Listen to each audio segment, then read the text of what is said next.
YLE. Today we're working on some kettlebell movements. So we're going to walk through both the Russian and the American kettlebell swing. This is a kettlebell.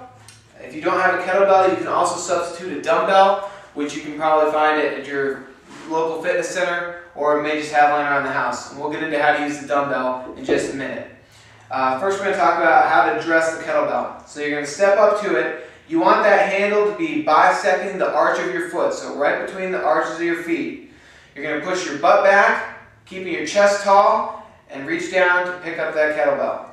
And you're just going to stand back up. Okay? So on, if you rotate and show from the front here, same movement. Keep that chest high, pushing your hips back, pick up that bell. Alright, now go ahead and put that down. So now that we've established how to pick it up, we want to talk about how we're going to start this swing. Kettlebell movement is all about legs and hips. Your arms are going to be really just cables that are holding that bell as you move through the movement.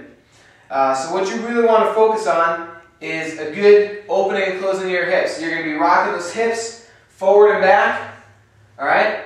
Feels kind of funny, but this is what we're looking for. This is the pelvic movement that you need to get that kettlebell going. So once you pick that bell up, you're going to start by just sending it back between your legs gently with a little bit of a, like you're hiking a football, and then just stand up. So notice that she's opening those hips, driving through her legs, pushing all of her weight is in her heels, and that bell is just coming up with the hip movement. She's not pulling with her arms, just getting that bell to move by opening those hips. So the more forcefully you can drive through your heels and generate force, the higher that bell is going to get. Okay? So we show a couple swings from the front.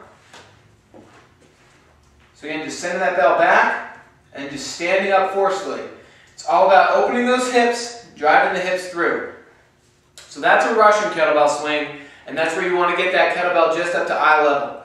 The second swing we're going to talk about is an American kettlebell swing, and Americans always have to one-up everybody, so all we're doing here is using a little more drive and getting that bell overhead. So it's the exact same move, you're picking it up the same way, you're just going to use that momentum to drive the bell up overhead. Try and control it at the top, okay? We don't want to let it get behind us. Anna is sticking her head through that window at the top. If you're doing them right, you want to be able to see your ears on this side of your arms, okay?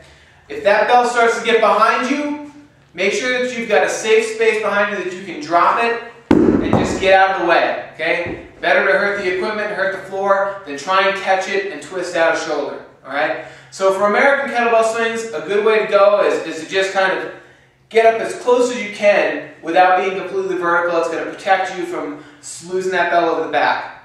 For most of our workouts, it'll be Russian, but if you want to just step up that intensity a little bit, an American kettlebell swing is the way to go.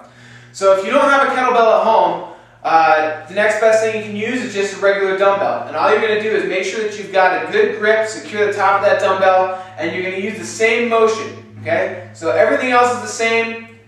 And with these, I recommend just doing Russian kettlebell swings. Don't get that dumbbell overhead. It's going to be a lot more difficult to control than a kettlebell.